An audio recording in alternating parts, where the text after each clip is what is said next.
ಗುರುವಿನ ಸಂಪರ್ಕದಲ್ಲಿ ಆಧ್ಯಾತ್ಮ ಚಿಂತನೆ, ಅಂತರಾತ್ಮ ಜ್ಯೋತಿಯನ್ನ ಪರಮಾತ್ಮನ ನಾಮಸ್ಮರಣೆಯಿಂದ ಪ್ರಜ್ವಲಿಸಲಿಕ್ಕೆ ಆ ಪರಮಾತ್ಮನ ನಾಮಸ್ಮರಣೆ ಮಾಡುವ ಒಬ್ಬ ಸಂತನ ಸಂಪರ್ಕದಲ್ಲೇ ನಿಂತಿದ್ದಾನಲ್ಲ, ಇದು ನಿಜವಾಗಿ ನಮ್ಮೆಲ್ಲರ ಮೇಲೆ ಅನುಗ್ರಹವೇ. ಅವನ ಅನುಗ್ರಹ ಎಲ್ಲಿ ಆಗ್ತಾ ಇದೆಯೋ ಅಲ್ಲಿ ನನ್ನ ಸಂತರು, ನನ್ನ ಸಜ್ಜನರು, ನನ್ನ ಸಾತ್ವಿಕರು, ನನ್ನ ಆತ್ಮೀಯ ಮಿತ್ರರಿದ್ದಾರೆ ಅಂತಂದ್ರೆ, ದೋಸ್ತ್, ಅಲ್ಲಾಹ್ಗೆ ದೋಸ್ತ್, ಪರಮಾತ್ಮನ ಮಿತ್ರರು ಯಾರು ಅಂದರೆ ಪರಮಾತ್ಮನ ಆಜ್ಞೆಯಲ್ಲಿ ತನ್ನ ಪ್ರಾಣವನ್ನು ಅರ್ಪಿಸುವರು ಅವನ ಮಿತ್ರರು. ಒಂದು ಸಲ ರುದ್ರಭೂಮಿಯಲ್ಲಿ ಪರಮಾತ್ಮನ ಮಿತ್ರ ಗೋರಿಗೆ ನೋಡಿ ಹೇಳ್ತಾನೆ, ಏನಪ್ಪ ಜೀವನ, ಸತ್ತು ಮಣ್ಣಾಗುವುದಿಲ್ಲ ಅಂದ್ಬಿಟ್ಟ. ಯಾರದು? ಪರಮಾತ್ಮನ ಮಿತ್ರ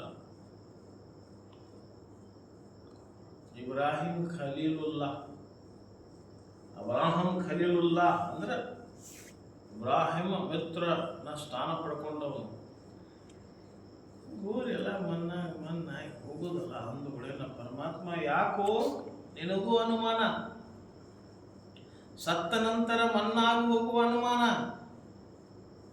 ಸತ್ತ ನಂತರ ಮನ್ನಾಗುವುದಿದ್ದರೆ ಸ್ವರ್ಗದ ಏಕೆ ನಿರ್ಮಾಣ ಇತ್ತೋ, ನರ್ಕದ ಏಕೆ ನಿರ್ಮಾಣ ಇತ್ತೋ? ನಿನಗೆ ಅನುಮಾನ ಬಂದರೆ ನೀನು ತಕ್ಷಣ 4 ಪಕ್ಷಿಗೆ ಕರಿ.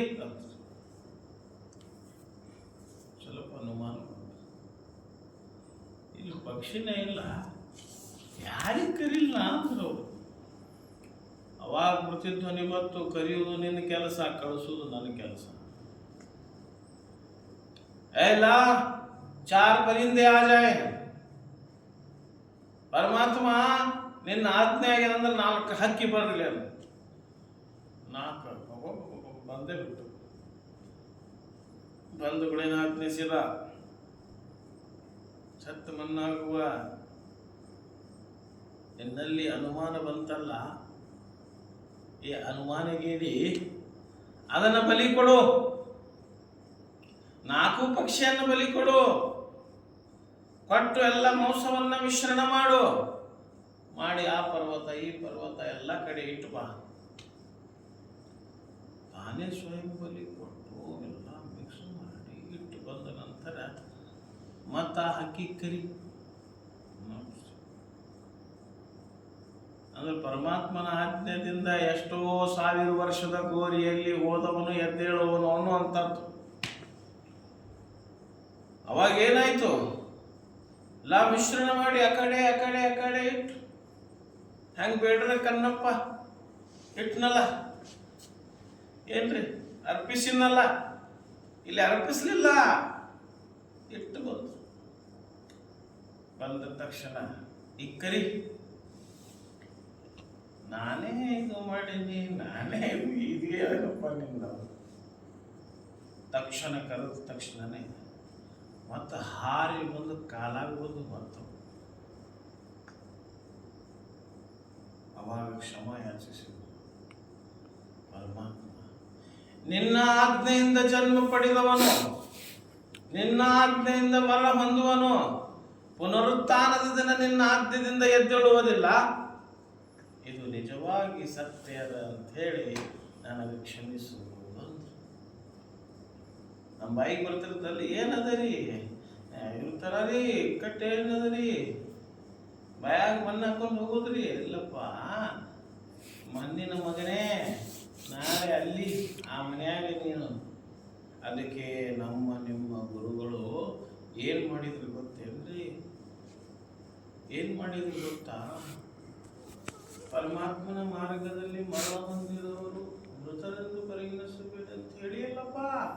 ಹಂಗ ನನ್ನ ಭಕ್ತರಿಗೆ ಕೂಡ ನಿನ್ನ ಸಮೀಪದಲ್ಲಿ ಇಟ್ಟುಕೋ ಅಂತ ಹೇಳಿ ಇವತ್ತು ನಿಮಗೋಸ್ಕರ ಸಂತನ ಸನ್ನಿಧಿ ನಿರ್ಮಾಣ ಆಯಿತು. ಯಾವ ಉದ್ದೇಶಕ್ಕಲ್ಲ, ಯಾವ ಲಾಭಕ್ಕಲ್ಲ, ಯಾರದೇ ವರ್ಣನಕ್ಕೆಲ್ಲ, ಯಾರ ದೊಡ್ಡಸ್ತಿಕೆಗೆ ಇಲ್ಲ, ಕೇವಲ ಅವನ ದೊಡ್ಡಸ್ತಿಕೆಯಲ್ಲಿ ನಾವೆಲ್ಲರೂ ಕೂಡಿಕೊಂಡು. ನೋಡ್ರಿ ಎಷ್ಟು ಸುಂದರವಾದಂತಹದ್ದು ಸಂದೇಶವನ್ನು ಕೊಡ್ತಾ. ಇವತ್ತು ನನ್ನ ಗುರು ತನ್ನ ಸನ್ನಿಧಿ ನಿರ್ಮಾಣ ಮಾಡಬೇಕಾದರೂ ನಾಳೆ ನೀವು ಅಲ್ಲಿ ಹೋಗೋರಪ್ಪ, ಅಲ್ಲಿ ನೀವು ಪರಮಾತ್ಮನ ರಕ್ಷೆಯಲ್ಲಿ ಇರಲಿ ಅಂತೇಳಿ ಇವತ್ತು ನಮಗೆ ಆಶೀರ್ವಾದ ನಿರ್ಮಾಣ ಮಾಡಿ ಹೇಳಕಚ್ಚಿದರು. ನಂದೇ ಮೆರವಣಿಗೆ ಆಗಲಿ ಅಂತಲ್ಲ, ನನ್ನ ಭಕ್ತ ನನಗಿಂತ ಜಾಸ್ತಿ ಮೆರಿಲಿ.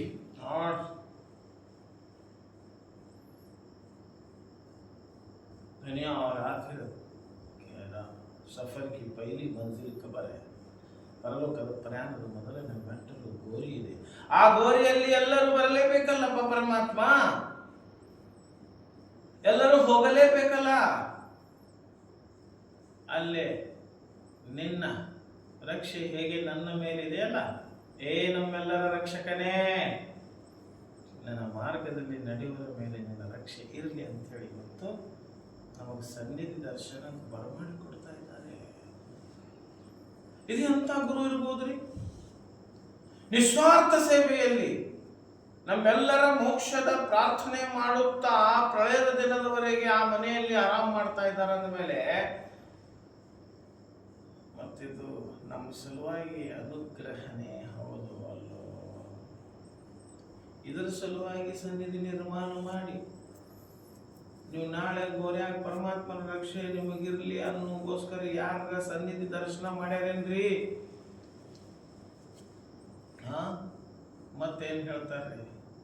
ನನ್ನಗೋಸ್ಕರ ನೀ ಮನೆ ಯಾವ ರೀತಿ ಬೆಳಕು ಮಾಡಿಯಲ್ಲ, ಹಂಗ ನನ್ನ ಹಾದ್ಯಾಗ ನಿನ್ನ ಹಾದ್ಯಾಗ ನನ್ನ ಸಂಪರ್ಕದಲ್ಲಿ ಬರೋ ನೋಡ್ರಿ, ನಿನ್ನ ಹಾದ್ಯಾಗ ನನ್ನ ಸಂಪರ್ಕದಲ್ಲಿ ಪರಲೋಕದ ಪ್ರಯಾಣ ಮಾಡಿದವರ ಗೋರಿ ಬೆಳಗಿಸು ಅನ್ನುವಂಥ ಸದ್ಗುರು ಏನು ನಮಗೆ ಸಿಕ್ಕಿದ್ದಾನಲ್ರಿ.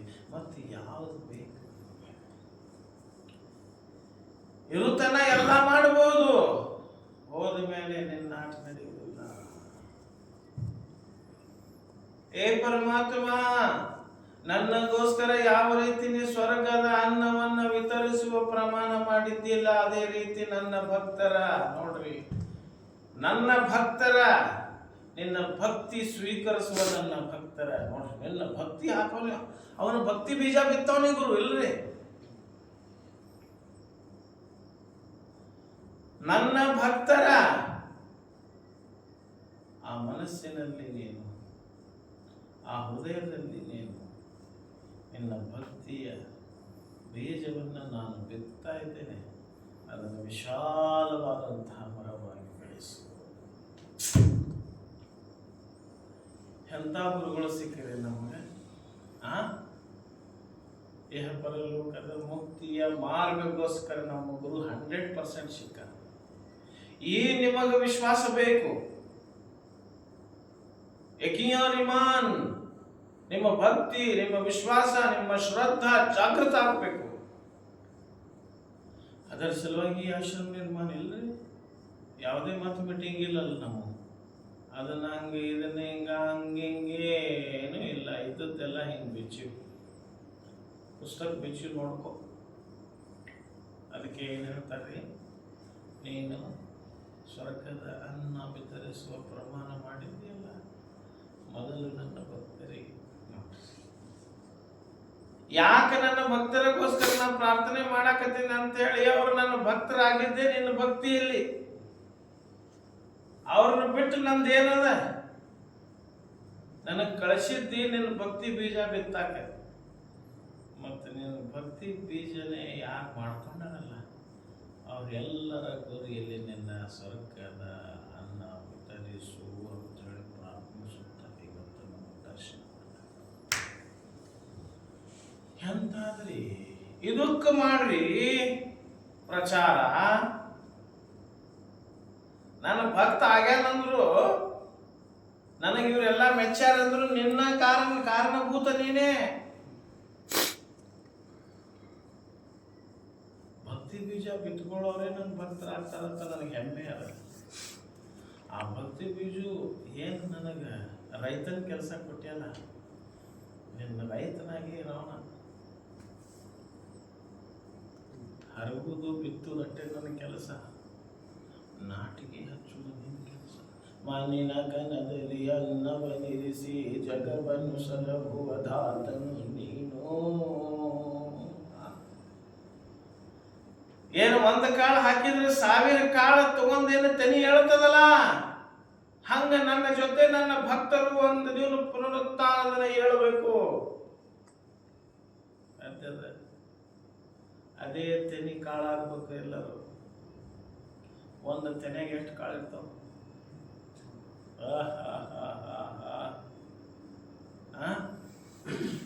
ನಮ್ಮೆಲ್ಲ ಭಕ್ತರು ಯಹಾ ಉಗ್ಗೇಗಾ ತೋ ವಹಾ ನಿಕ್ಲೇಗಾ. ಭೂಮಿಯಾಗ ಮನ ಮಾಡಿದ್ರ ಆ ಲೋಕದಾಗ ಹೇಳ್ತೀವಲ್ಲ, ನನ್ನ ಜೊತೆ ಎಲ್ಲರೂ ಯಾರ್ಯಾರಿಗೆ ಬಿತ್ತೀನಲ್ಲ ಅವ ಎಳಲೇಬೇಕು. ಅದಕ್ಕೆ ಗುರು ದೀಕ್ಷಾ ಅಂತ. ನಾಟಕದ ಗುರು ದೀಕ್ಷಾ ಅಲ್ರಿ. ಎಲ್ಲ ಲಿಂಗ ಆದಾಗ ಲಿಂಗ ಎಲ್ಲಿ ಕಟ್ತೀವೋ ಮಗನ? ಲೀನಾಗಿ ಈಗ ಹೌದಲ್ರಿ. ಈಗ ನಾ ಸ್ವಲ್ಪ ಬೀಚಿಟ್ಟೆ, ಹಂಗಾದ್ರೆ ಗುರುವಿನ ಭಕ್ತರಾದ್ರೆ ನಾಳೆ ಒಂದೇ ತೆನೆ ಕಾಳಾಗಿ ನಾವು ಗುರುವಿನ ಜೊತೆನೇ ಹೇಳ್ತೀವಿ ಅಂದ್ರೆ ನಾವು ಬೀಜ ಬಿತ್ಕೊಳಕ ಗುರುವಿನ ಎಲ್ರಿ ಗುರು ದೀಕ್ಷೆ ಸ್ವೀಕರಿಸಲೇಬೇಕು. ಎಷ್ಟು ಸರಳ ಅದ. यहाँ उगेगा तो वहाँ निकलेगा, ये विश्वास हम सबको होगा तो कल पुनरुत्थान के दिन हम गुरु के साथ ही परमात्मा का दर्शन कर लेंगे. इसलिए मेरे गुरु ने सदाचारी भक्त परमात्मा के दर्शन को योग्य है. तू दुनिया में सदाचारी बना, परमात्मा परलोक में तुझे गुरु के साथ अपना दर्शन बुला के देगा. ಹೊಗಳಿ ಕೊಡ್ತಾಂದ್ರೆ ಇವರು ಯಾರಿವರು ಮಿಂಚುತ್ತಾ ಹೊಳಗುತ್ತಾ ಏಳುವರು, ಇವರು ಯಾರಿವರು ಅಂದಾಗ ದೇವತೆಗಳಿಗೆ ಹೇಳ್ತಾನ, ಅವರು ಮಹಾಂತರು ಅಲ್ಲ, ಅವರು ಸಂತರು ಅಲ್ಲ, ಅವರು ಪ್ರವಾದಿಗಳಲ್ಲ, ಅವರು ನನ್ನ ಭಕ್ತಿಯ ಬಿತ್ತನೆ ಮಾಡಿಕೊಂಡು ಬರತಕ್ಕಂಥ. ಅದಕ್ಕೆ ಅಂದ್ರು ಗುರು ಗೋವಿಂದ दोनों खड़े काय लगे पर गुरु आप ಗೋವಿಂದ ಬರ್ತಿಕಾಯೆ. ಹಾಗಾದ್ರೆ ನಮಗ 100% ಪರಿಶೀಲಿಸಿದಾಗ ನಮ್ಮ ಸದ್ಗುರು ನಮಗ ಇಹ ಪರಲೋಕದ ಮುಕ್ತಿಯ ಮಾರ್ಗವಾಗಿ ದೊರಕಿದ್ದಾರೆ ಅನ್ನುವಂಥ ನಂಬಿಕೆ ನಮಗದ ಇಲ್ಲ ಹೇಳ್ರಿ. ದುನಿಯಾ और आखिरत की कामयाबी ಅಂತ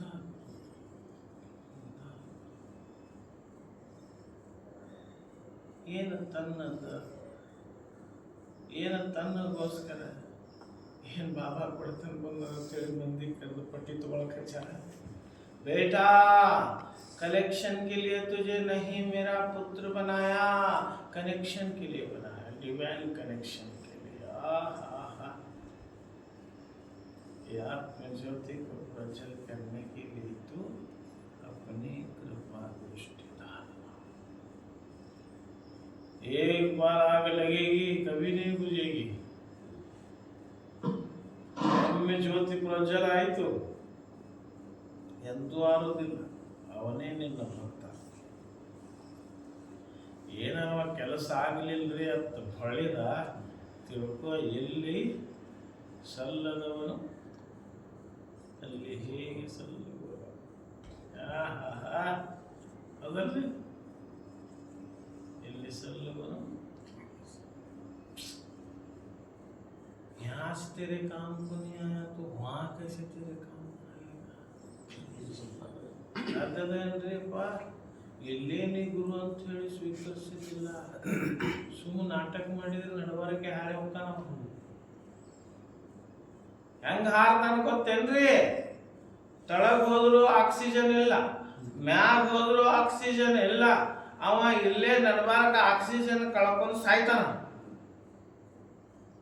ನೀ ಚಿಂತಿಸಬೇಡ ಅಂತಾನ.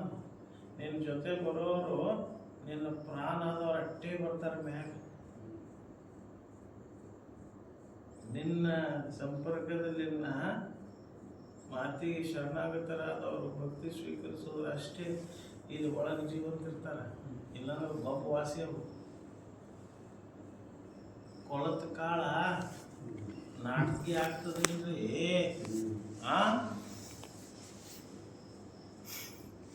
ಕಾಳ ಕೊಳತೆ ನಾಟಕಿ ಆಗ್ತದೆ. ಈಗ ಮೊದಲು ಕೊಳಿತದ, ಕೊಳಕ್ಕಳಕ್ಕತ್ ಹೊಡಿತದ. ಅದು ಏನು ಹೇಳಾದ ಕಾಳೇನಾಗ್ತದೆ ಅಲ್ಲೇ ಮಣ್ಣಾಗಿ ಹೋಗ್ತದ ಅಂತ ಗುರು ತಿಳಿಸ್ತಾನ್ರಿ. ಆ ಕಾಳ ಆಗ್ಬೇಕತ್ತೀವೋ ಈ ಕಾಳ ಆಗ್ಬೇಕು, ಅದಕ್ಕೆ ಆ ಕಾಳ ಆ ಅಮರ ಜ್ಯೋತಿ ಆಗ್ಬೇಕಂದ್ರೆ ಗುರುವಿನ ಗುಲಾಮರ ಆಗ್ಬೇಕು. ನಾ ಸ್ವಲ್ಪ ಬಿಚ್ಚಿಟ್ಟಿನಿ. ಬೆತ್ತನೆ ಮಾಡೋರು ಯಾರು? ಕೊಳತು ಮಣ್ಣಾಗ ಹೋಗೋರು ಯಾರು? ಕೊಳತ ವಿಶಾಲವಾದಂಥ ಮರ ಹಚ್ಕೊಳ್ಳೋರು ಯಾರು? ಅದು ನಾವೇ ತಿಳ್ಕೊಳ್ಳೋದು. ಅದಕ್ಕೆ ಅಂದರು मन मंदिर में दीप जलाकर नाम हरि का बोल, हाहू हे की की चाबी लगाकर ज्ञान का ताला खोल। ये संत सूफी का संदेश है। ये संत महंत सूफी संत का हम क्या कहते हैं? सर्व सूफी संत महाराज की दस्तराही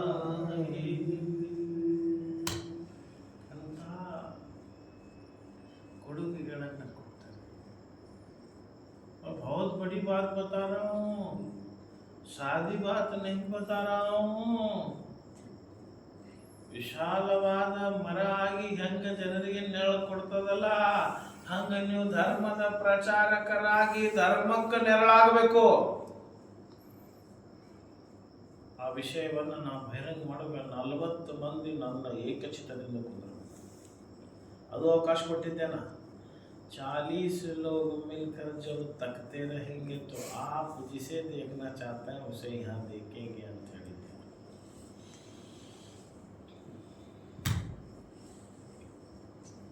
ಒಬ್ಬರು ಬಂದಾರೆ, ಎಲ್ಲಿ ಹೋಗಿ ಬಿಟ್ಟವರು ಅಷ್ಟೇ. ಅದು ಬಾಬಾ ಇಲ್ಲಿ ಯಾಕೆ ಬಂದ? ಬಾಬಾ ಇಲ್ಲಿ ಯಾರ್ದಾರ ಏನಾರ ತಗೊಂಡು ಬರ್ಬೇಕು ಬಂದ? ಬಾಬಾ ನಿಮ್ಮ ಪ್ರೀತಿಗೆ ಬಂದ. ಬಾಬಾ ಅವನ ಪ್ರೇಮ ಭಿಕ್ಷೆ ಸಾಮೂಹಿಕವಾಗಿ ಬೇಡ. ನಿನ್ನ ಪ್ರೇಮ ಹಾಕು, ಸಂತರ ಪ್ರೀತಿ ಹಾಕು. ನಿನ್ನ ಮಾರ್ಗದಲ್ಲಿ ನನಗೆ ನುಡಿದು ಹೀಗೆ ಜನ್ಮ ಹೌದಲ್ಲ? ಈ ಜನ್ಮದಲ್ಲೇ ನನಗೆ ನೀವು ಮೋಕ್ಷ ಕೊಡ್ತೀವಿ. ಅಲ್ಲೆಲ್ಲಿ ನನಗೆ ಮೋಕ್ಷ ಇಲ್ಲಿ ಸಿಕ್ಕರೆ ಅಲ್ಲಿ, ಇಲ್ಲಿ ಸಲ್ಲಿದ್ರೆ ನಾ ಅಲ್ಲಿ ಸಲ್ತೀನಿ. ಇಲ್ಲ ಇಲ್ಲಪ್ಪ, ಈ ಪ್ರಾರ್ಥನೆ ಮಾಡಕ್ಕೆ ಬರ್ತೀನಿ ವಿನಃ ಖರ್ಚಿಗೆ ರೊಕ್ಕಿಲ್ಲದೆ ಹೋಗಿ ಸಲುವಾಗಿ ತರಬೇಕಂತ ಮಾಡೋದಿಲ್ಲ. ನನ್ನ ಕೆಲಸ ಅಲ್ಲ, ನಿನ್ನ ಕೆಲಸ. ಯಾರಿಗೆ ನೀನು ನನ್ನ ಸಹಾಯಕನಾಗಿ ಕಲಿಸ್ತೀನಿ, ಅವ ನನ್ನ ಸಹಾಯಕಾಗಿ ಆಗ್ತಾನೆ. ಯಪ್ಪ ಅದಿಲ್ಲ ಹೇಳ್ರಪ್ಪ. ಅದಕ್ಕೆ ನನ್ನ ಪ್ರಾರ್ಥನೆ ಇವತ್ತು ನಾವು ಏನು ತಿಳ್ಕೊಂಡಿವಿ? ಸದಾಚಾರಿ ಭಕ್ತರೇ, ಪರಮಾತ್ಮನ ದರ್ಶನಕ್ಕೆ ನಾವೆಲ್ಲರೂ ಆ ಪರಮಾತ್ಮನ ದರ್ಶನಕ್ಕೆ ಅರ್ಹರಾಗಿ ಅವನ ಕೀರ್ತನೆಯನ್ನು ಬರ್ತೀನಿ. ಯಾವಾಗ ನಾವು ಕರೀತಾರಲ್ಲ ಅವಾಗ ಬದ್ಧರಾಗಿ ಸಿದ್ಧರಾಗಿ ಕುಳಿತುಕೊಳ್ಳೋಣ. ಜಾನ್ ಜಾಯೆ तो जाए हमें गम नहीं, आप है सामने डरा के सुना. ಯಾವಾಗ ಕರಿ ತಯಾರ